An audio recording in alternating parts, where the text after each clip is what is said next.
Hello and welcome to another episode of Levitate. It's on the wall. Levitate Live with me, Ryan. How are you all doing today? If you want to pop any comments in the live chat, if you want me to cover something or go back over something, they've all been guided meditations. This one we're going to have a bit of that, but I thought I might try and cover some top tips as well. I've got an upcoming article with a magazine called KeiSei, who do amazing sustainable fashion journalism. And so they asked me to kind of, we're collaborating on an article, and I thought I would write 10 top tips for how to stay mindful or calm or connected during what is for most of us an isolation of one sort or another. So whether you are actually home alone or whether you're sort of forced into uncomfortably close quarters with your tips will be useful. I will be sure to send the article in your direction at some point when it comes out. Perhaps it'll come out next week. So I might start by saying that for me, mindfulness is all about connecting with yourself and connecting with the world around you. So I think what's so important to kind of get across, and I always try and get this across, is that although many of us come to meditation, I would say for mental reasons. That didn't sound quite right when I said it like that, but sort of almost approached it as if it is a purely mental discipline. We are growing our ability to focus, etc. It seems to be a discipline in which we shut out the world and kind of look inward for insight, for peace, for calm, for some sort of sense of ego dissolution. But certainly the way I've learned and the way I teach is that we don't need to escape the outside world. We don't need to escape our senses. We don't need to escape or mute our thoughts. Rather, it is the practice for connecting more deeply to the moments you find yourself in. That means to your body, to your environment, to the people that you share your life with. And the more we can kind of chip away at this insight, the more, well, obviously connected we'll feel. And perhaps the more you'll realize that although meditation is a wonderful thing, it's no good if you spend your life on a cushion, as it were. It is more it's a chance for some perspective taking to perhaps realize that you're not your thoughts, you're not your sensations, you are rather the space in which they all take place. So without further ado, here are some top tips. If you've got others, please share them. So I'm going to refer to a little list I've got beside me because my memory is not that good. And given, by the way, that all of us, experience the world differently, rare few who hear in colors or, feel in scent. So I'm going to cover hearing, writing, breathing, embracing, letting go. So without further ado, tip number 1 is breathing easily. So if you breathe slowly and deeply as a way to activate your parasympathetic nervous system, then you will achieve levels of calm previously out of reach.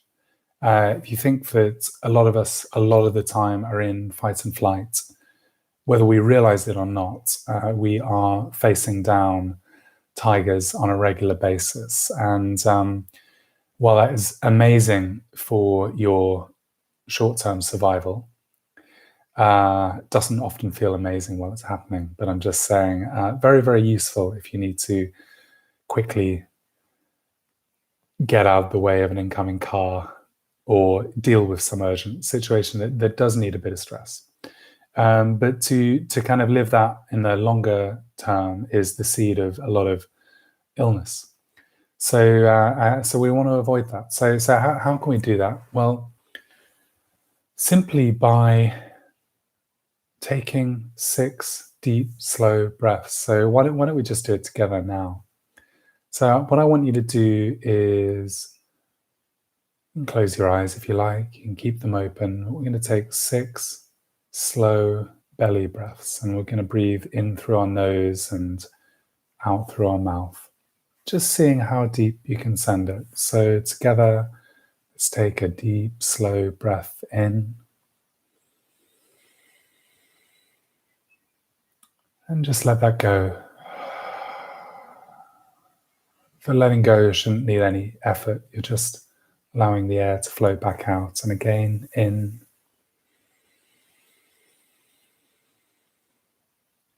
And out.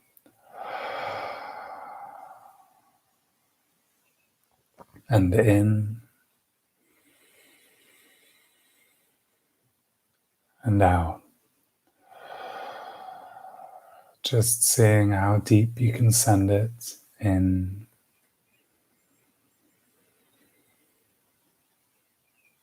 And out. Allowing any tightness and tension to flow out of you in. And out. And one final deep breath in. And out.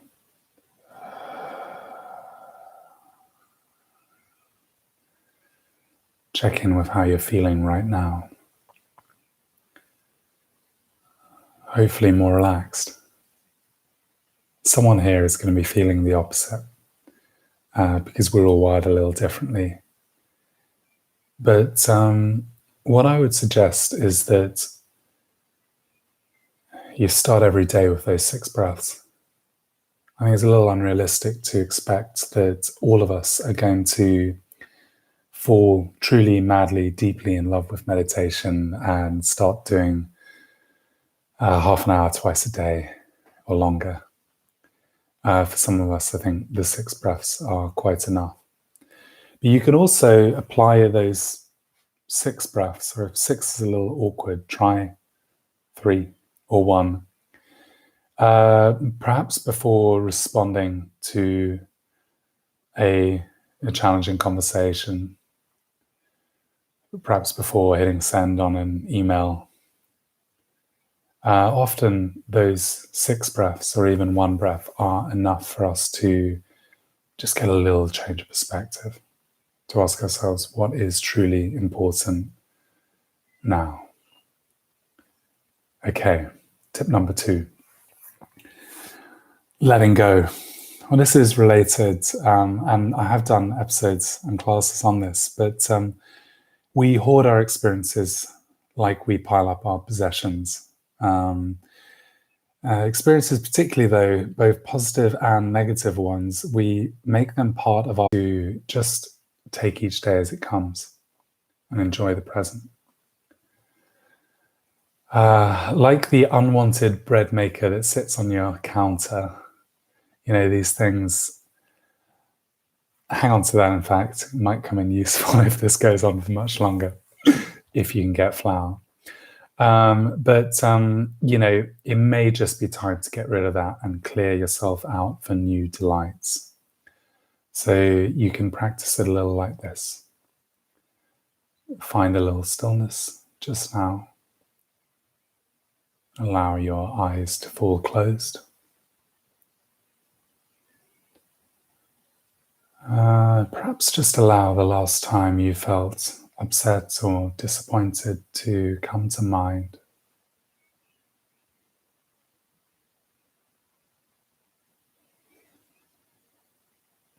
It doesn't have to be negative, but I think it's particularly powerful with something like that.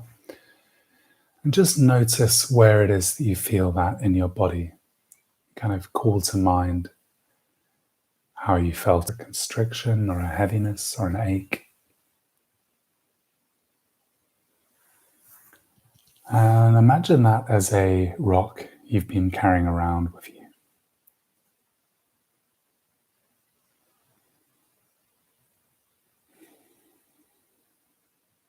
Let's take a deep, slow breath in to the count of 4.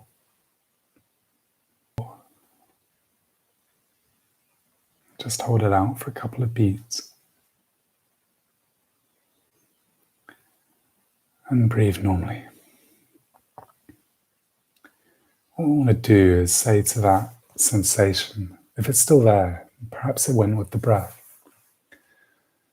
or we want to thank it for services rendered. The fact is we hang on to experiences, positive and negative, because I suppose it serves us, or it served us in some way to do so. We do hang on to them longer than we need to. So thank you very much to that rock. And then you can just put it down beside you. Or if you're feeling a little more dramatic, just hurl it out to sea.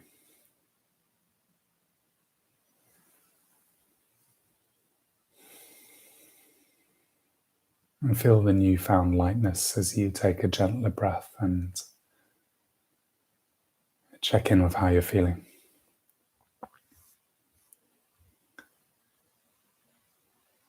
Now, the other tips I'm going to have to get through them a little more quickly.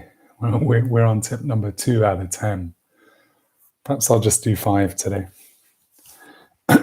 So a really nice one is mindful seeing.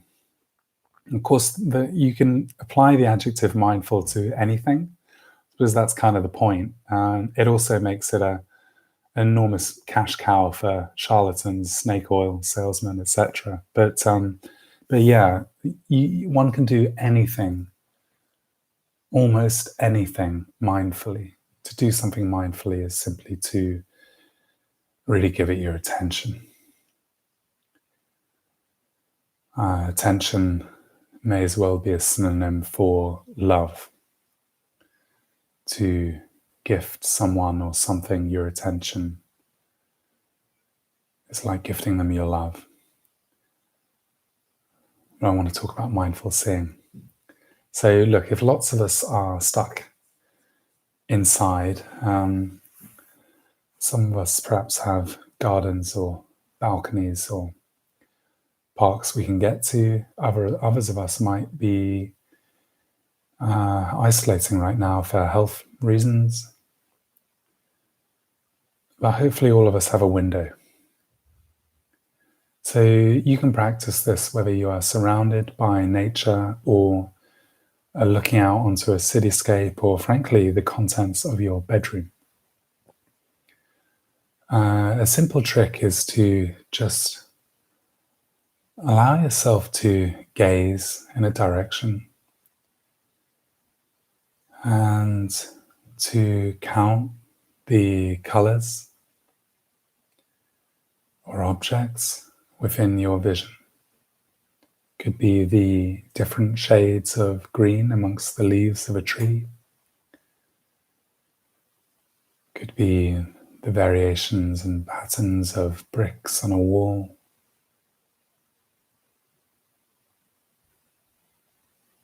Could be the motes of dust in the corners of your carpet. The idea here is to gaze on the familiar, but to allow yourself to see it through new eyes.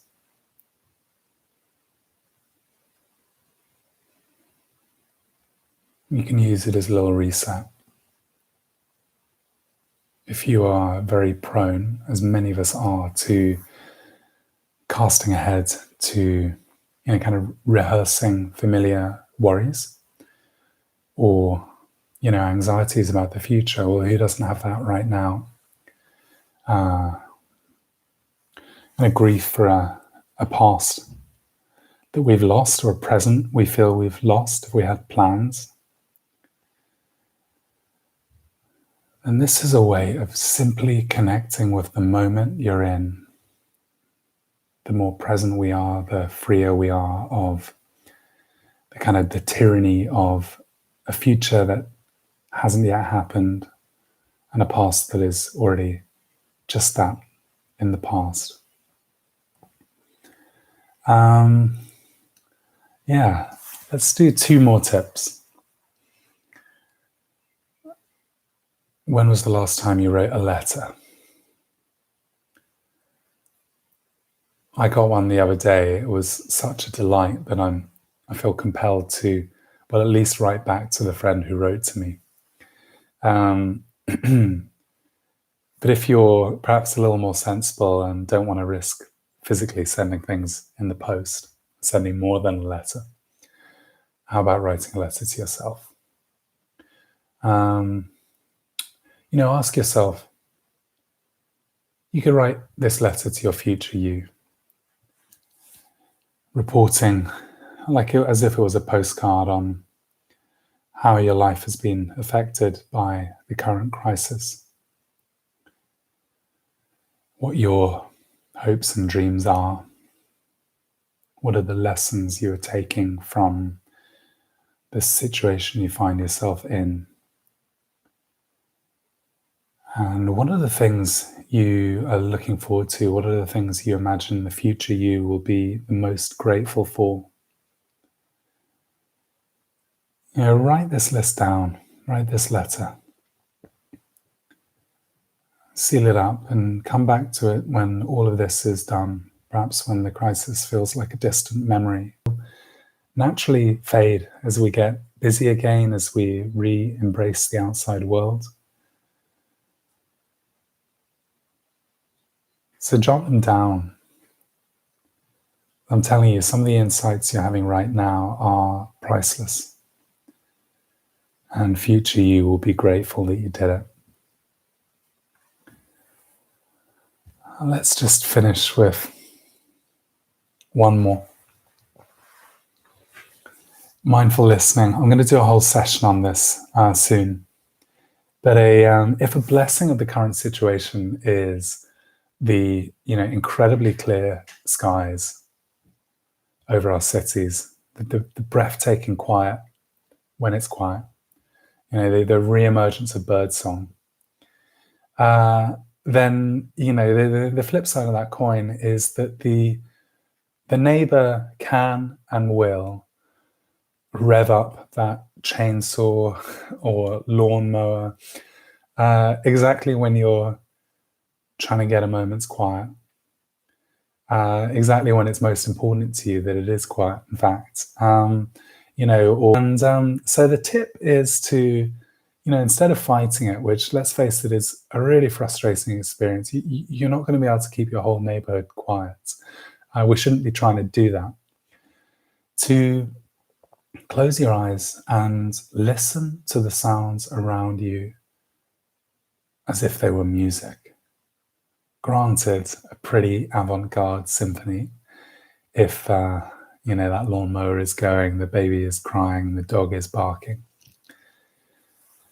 But just allow yourself to, put the need to control it all to one side and allow the lawnmower to become the percussion, the bird song to become the soprano, etc. Is to let go of the control, let go of what you need the current situation to deliver, and to allow the beauty, because it allows you to proceed as if there was some method to the madness of the chaos of the surround that you're surrounded by. But the more you do it, the more you'll be able to let go of that and simply allow the sounds to reach your ears. So I've taken up quite enough of your time today. Let's just finish off. And one more of those, just letting go of any tension in your body with a sigh.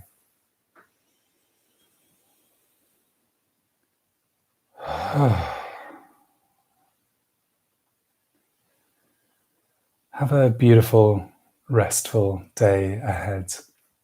I hope this has been enjoyable. I hope you enjoyed the new format. If you're despairing because you really wanted this to be 15 minutes of meditation and it was a list of tips, then I'm sorry. But tomorrow will be a meditation.